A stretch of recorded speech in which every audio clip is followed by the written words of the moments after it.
위원장님, 제가 의원님 말씀에 잠깐 말씀드리겠습니다. 네, 그렇게 하시죠. 그러니까 장동혁 의원님이 계속 제 의견. 자, 제가요. 진행은 제가 합니다. 아까 청문회 시작 모두 발언 때 증인석에 앉아 계신 분들이 의원님들 질의 신문 과정 속에서 답변 기회를 갖지 못하실 경우에는 잠깐 제가 드린다고 분명히 말씀드렸어요. 그래서 이화영 증인뿐만 아니라 다른 증인들도 의원들이 일방적으로 주장하고 그냥 끊어버리는 경우가 있어요. 그런 경우는 본인이 그 발언에 대해서 뭐 해명할 기회를 갖지 못하고 끝나는 경우가 있거든요. 그래서 제가 청문회 모두 발언 때 혹시 그런 경우가 있다면 발언 기회를 달라고 해주시면 제가 발언 기회를 드리겠다고 얘기를 했어요. 그러니까 발언을 하세요. 이의를 받지 않겠습니다. 자, 이화영 증인, 네, 발언하세요. 장동혁 의원님께서 이재명 대표에 대해서 말씀을 하셨기 때문에 제가 조사받는 과정에서 검찰이 이재명 대표에 대해서 어떤 입장과 태도를 갖고 있는지 짧게 말씀드리겠습니다. 이 사건은 크게 두 개의 시기로 구분이 됩니다. 그러니까 첫 번째 시기가 제가 이건 기소돼 갖고 조사받던 시기 2022년 9월부터 시작해서 두 번째 시기는 2023년 1월 17일 날 김성태 씨가 해외에 도피하다가 체포대에 들어오고 난 그때, 그러니까 제가 구속돼 갖고 2024년 1월 27일까지 조사받고 재판받던 기간과 김성태 씨가 체포대 들어와서 조사받고 한 기간부터 완전히 달라지는데, 그게 달라진 결정적 사유가 김성태 씨가 해외에서 체포돼 들어오고 난 이후부터 사건의 본질이 이재명 대표 수사로 바뀝니다. 저희들이 무수히 아까 어떤 의원님이 말씀하신 것처럼 수백 회 가깝게 검찰에 불려나가서 조사받던 내용이 거의 다 이재명 대표에 대해서 얘기하라는 거였습니다.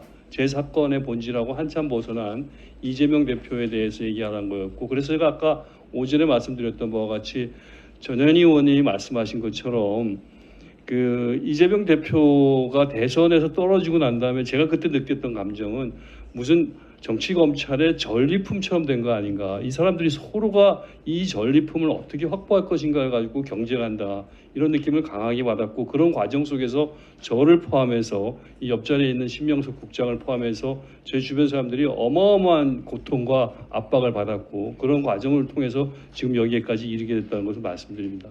네, 위원장으로서 진행 관련 다시 한번 말씀드립니다. 오늘 이 탄핵조사 청문회는 진실을 알자는 겁니다.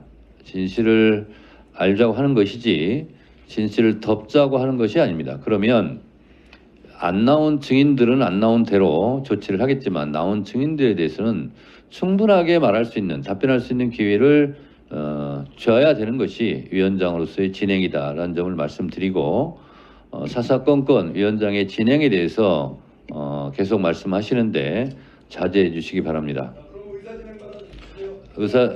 의사 방해 발언은 의사 진행 방해 발언은 허용하지 않겠습니다. 의사 진행 지금 자체도 방해하고 있어요. 자, 서영교 의원님 질의해 주세요. 송석준 의원. 혼자서 말씀하시니까 그것이 국민들은 그것이 진실이 우리가 말하는 것은 덮이잖아요. 발언권을 드리지 않았어요. 공정하게 양쪽 입장을 이러다가 조치해 주세요. 퇴장당하실 수 있습니다. 퇴장하려면 하세요. 서영교 의원님 질의해 주세요.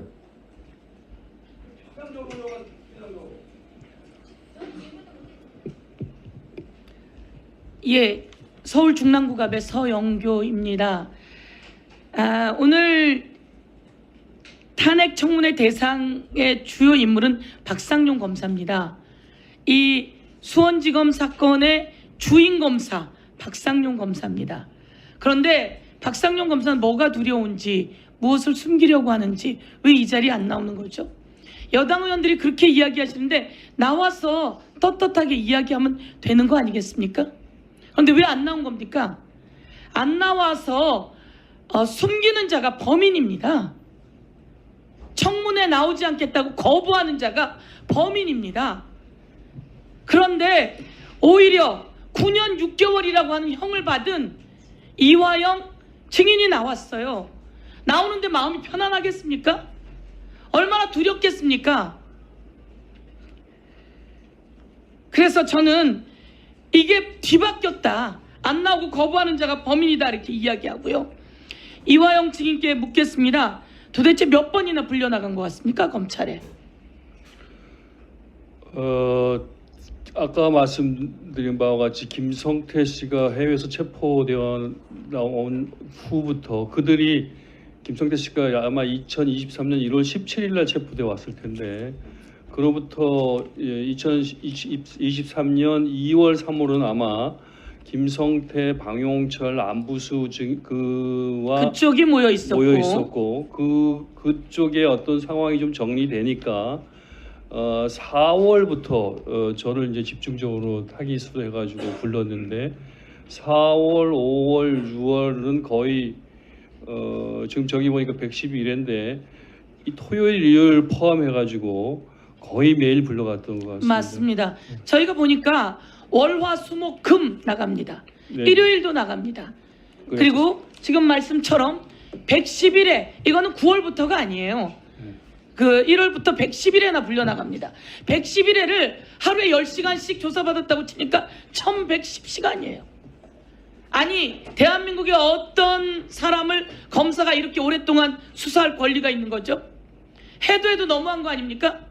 그리고 이렇게 불러다 대고 협박하고 회유하고 김성태, 방용철, 안부수 등이 입을 다 맞추고 나니까 다시 불러서 입을 맞추게 하고 그러면 다시 한번 묻겠습니다. 넷을 한꺼번에 불러낸 적이 있습니까? 저기 지금 적시되어 있는 저와 김성태, 방용철, 안부수 넷을 불러서 여러 번 대지를 했고요. 또 대지를 하지 않고 조서를 쓰지 않을 경우에도 같이 있었던 적도 불렀던 적도 있었고요. 특히 조서를 쓰지 않는 적에는 조서를 작성하지 않는 경우에는 무슨 일을 합니까? 불러서? 주로 아까 말씀드렸던 것 같이 그 창고라고 하는 공간에 모여서 진술 세미나를 하듯이 여러 가지 얘기를 하고 또 개별적으로 저와 김성태를 단둘이 만나기 위해서 얘기를 하게 하고 저와 방용철을 단둘이 만나서 얘기를 하게 하고 저와 안부수를 만나서 얘기를 하게 하고 그리고 그 과정에서 김성태 측 변호인을 또 단독으로 만나게 하고 그런 예. 과정들이 있었습니다. 제가 정리하겠습니다. 그렇게 하면 됩니까? 안 됩니까? 저는 잘 모르겠습니다. 검사가 공범들을 불러서 같은 자리에서 진술 세미나를 하게 하고 만나게 하고 이렇게 하면 안 됩니다. 이것은 바로 직권남용입니다. 검찰청법 제4조 3항 위반입니다. 그리고 이렇게 1000시간 아니면 9시간씩이라고 해도 999시간이에요. 이런 시간 동안을 불러서 회유하고 조사하고 수사하고 위협하고 협박 가까이 가고 이런 것은 인권 침해입니다. 이것은 헌법 위반이에요. 그래서 우리는 박상용 검사를 헌법 위반, 검찰청법 위반, 그리고 형집행법 위반이라고 지적을 하고 있는 겁니다. 제가 오늘 오전에 이야기했지만 같은 시간에 나간 거 한번 들어봐 주세요. 동시 김성태 1시 11분, 방용청 1시 11분, 이화영 1시 11분, 복귀 시간 11시 1분 다 똑같아요. 1313호. 저기는 어디입니까? 박상영 의원 검사실입니다. 박상용 검사실입니다. 박상용 검사나 법무부는 함께 불러서 연합파티 술파티를 한 적이 없다고 했어요. 그런데 함께 부른 흔적이 나왔어요. 가리려고 해도 가려지지 않는 겁니다. 저렇게 떡하니 똑같은 시간에 부르고 똑같은 시간에 들여보낸 것이 한두 번이 아닙니다. 많은 거 다시 한번 들어보세요. 모두게 저렇게 엄청나게 많습니다. 그리고 제가 오늘 이렇게 한번 질문할게요. 혹시 형량을 줄여줄 수 있는데 이재명에 대해서 불어라 이런 얘기 들은 적 있습니까? 여러 차례 들었습니다. 여러 차례 들었습니까? 그렇습니다. 뭐라고 이야기를 합니까? 제가 뭐 비방록에도 일부 적어놨는데 이재명 대표에 대해서 진술을 하면 제가 이재명 대표가 주범이 되고 제가 종범이 되고 이재명 대표가 제3자 뇌물죄로 기소되면 저와 지금 제가 1심에서 처벌받은 모든 내용들이 다 상쇄되고 없어지기 때문에 제가 그 상태에서 모속으로 나갈 수 있게 할 수 있다라는 제안을 받았고 또 네, 하나는 그것은 검사의 직권을 넘어선 범죄 행위입니다. 한 가지 더 물어볼게요.